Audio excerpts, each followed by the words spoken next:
Ladies and gentlemen, good afternoon. Welcome on the Culture News. My name is David Serero, and I have the pleasure today on iHeartRadio to welcome a wonderful, wonderful, wonderful person. His name, ladies and gentlemen, is Taylor Ri'chard. Ri'chard is written beautiful ways. R-I apostrophe C-H-A-R-D. R-I apostrophe C-H-A-R-D. You can check him out. He's on the IMDb. He's all over the place. He's a wonderful, wonderful director, producer, and writer. He has directed amazing, amazing movies and a lot of great work. Right now, he has just completed a beautiful movie called Hallowed Be Thy Name. Hallowed Be Thy Name. What a beautiful title. He's also a wonderful producer, and he has produced some short films. He has executive produced a lot of other movies as well as some documentaries. He's absolutely terrific. Ladies and gentlemen, please welcome my guest of the day, the very talented Taylor Ri'chard. How are you, Taylor? I'm doing well. Thank you for that amazing entrance. I really appreciate it. No, I mean it's. I could have done better, but the show is only 8 hours, so no. Congratulations, man, for all the things you're doing and all the work. I feel your passion. You know, just when we look at your filmography, at your biography, we can tell without knowing you that you're a hard worker, like you are someone who is devoted. And you know what? You don't wait the other person to tell you a yes to start to work. And this is what I love, that nowadays, you know, we're about the same age, you know, like we have a year difference, you know. We can hear it from your voice. Your voice is much older than mine. You know, but I want to take really this opportunity before we start to hear you to really congratulate you for what you're doing, because I know we're going to talk about it. You had quite a journey, you know, from you know, moving from from all this stuff you have done, and God knows all the I would say the challenges that you had to face, and people nowadays, you know, they're like, oh, you know, the producer, the director did this, but they don't know that it's the director and the producer who are fighting to get that project done. It's thanks to their visions that, you know, dozens, hundreds, thousands of families can be fed. You know, it's a big industry, from the advertising, from the movie theater, from all of that. Okay, but I won't be talking anymore. Now I want to hear you. First question I want to know is, where are you from and what brought you to filming? So I'm originally from Louisiana, but I live in Atlanta. And I have always been a storyteller. So I've always been into, you know, creating and crafting my own stories. Growing up in a small town, there wasn't a lot to do. So I lived in imagination a lot, you know, imagining things as they could be, and sometimes less than what they were. So that's pretty much where it started. And then I ended up going into corporate America and got very burnt out on that quickly, and decided that I was going to just start writing. And I ended up writing a film, and the rest is history.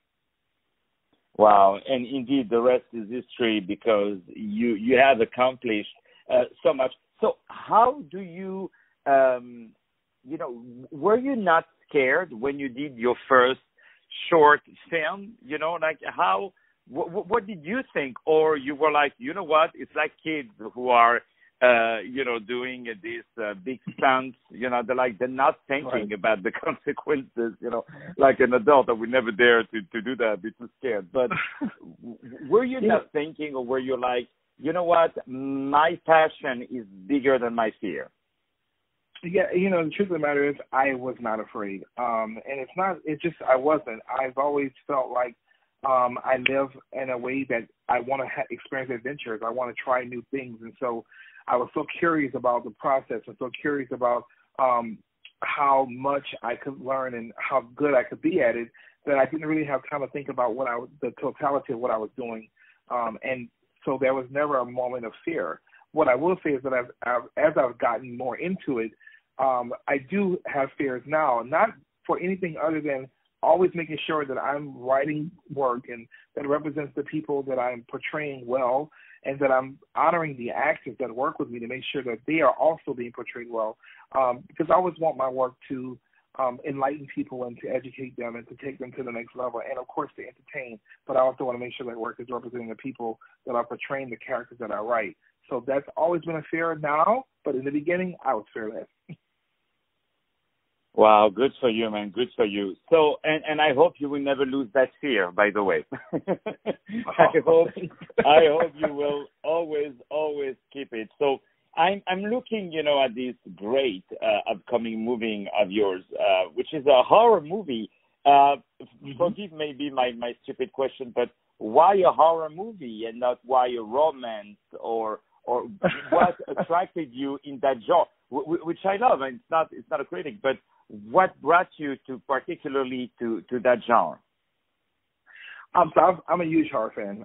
Love Wes Cravens and Freddy Krueger and Jason. I mean, I grew up in the 80s and horror slashers. That was my world. And so I felt like, for two things, right? Getting into the business, for me, the easiest way to go about doing that was horror because it was less expensive. But I also am a steward of the genre. I just love horror films. I've been a fan for years, Stephen King. So now I feel like it's my time to put my step on it.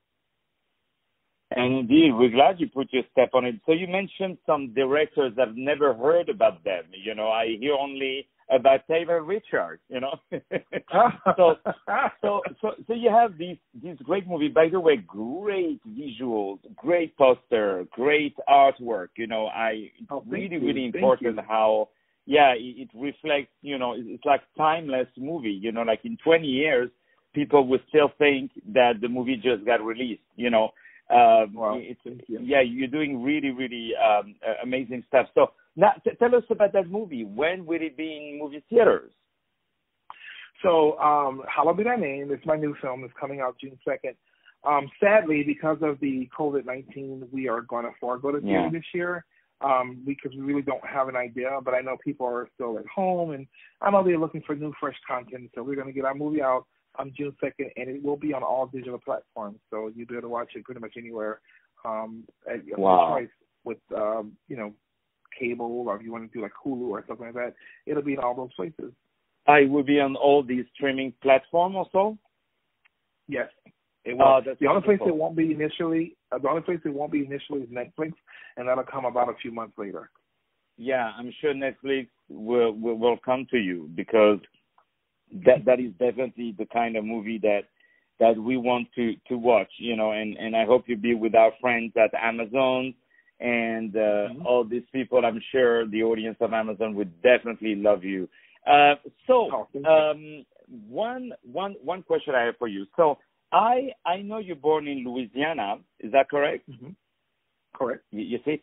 And I would like to know, what is the background? Do you have some Creole? Like I feel some French in you, not only in one of the characters of the movie that is called Cauchemar, Cauchemar, that is played by Gil Barrett. So I'm like, there's another character that is called Father Dupuis, So I'm like, that's a lot of French. That's good. That's more than the average. So tell us about your origins.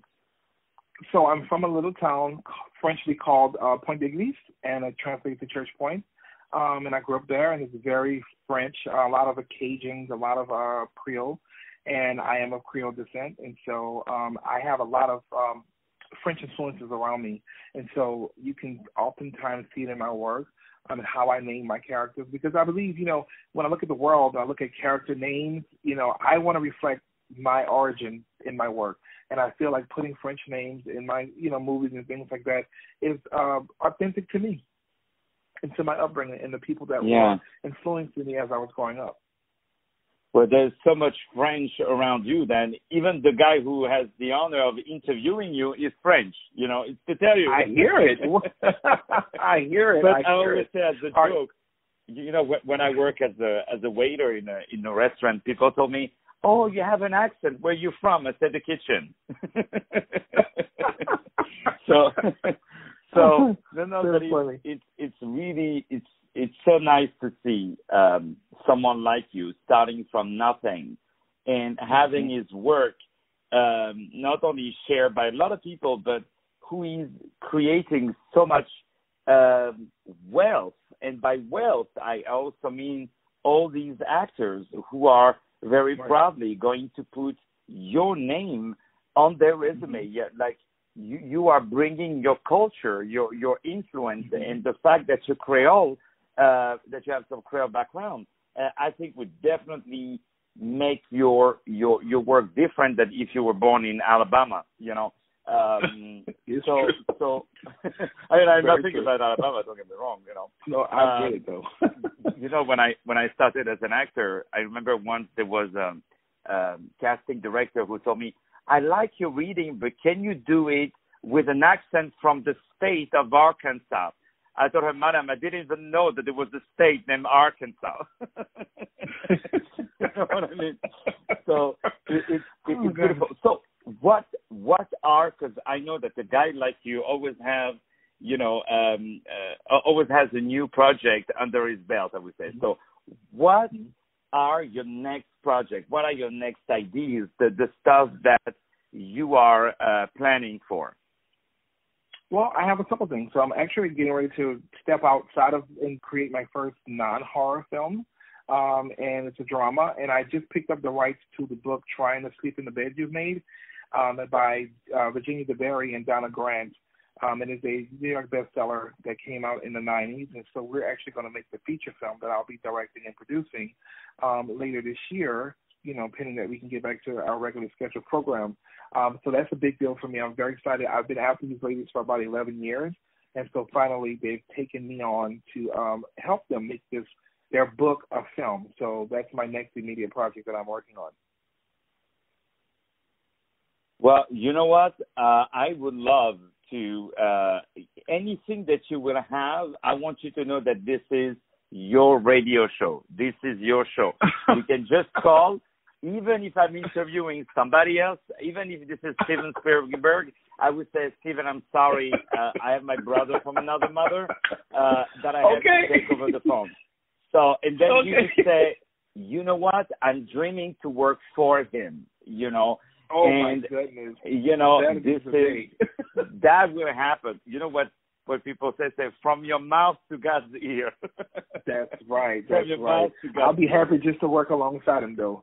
Because he's a huge inspiration for me. I'm a huge fan of Steven Spielberg. So the fact that you said that was, I think you might be bringing me some good energy. So thank you. No, you know what? This guy always brings, you know, all our heroes. You know, now my biggest hero is Tyler Perry, to be honest with you, because this guy, what he came from, what he created, and if you allow me, I think both of you have a lot in common. You know, because you took a classic American genre, you know, which is the horror movie. When you think about it, it's really an American thing, you know.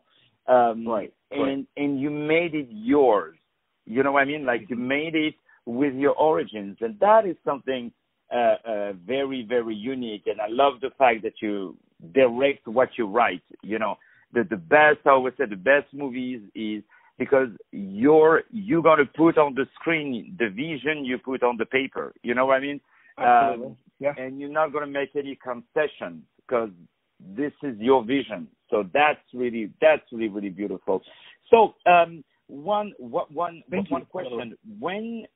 A question that people, I'm sure, would be asking you. So, you know, we have this terrible virus around which has shut down a lot of stuff. So how do you see the future of the industry? Sooner or later, we know it's going to come back.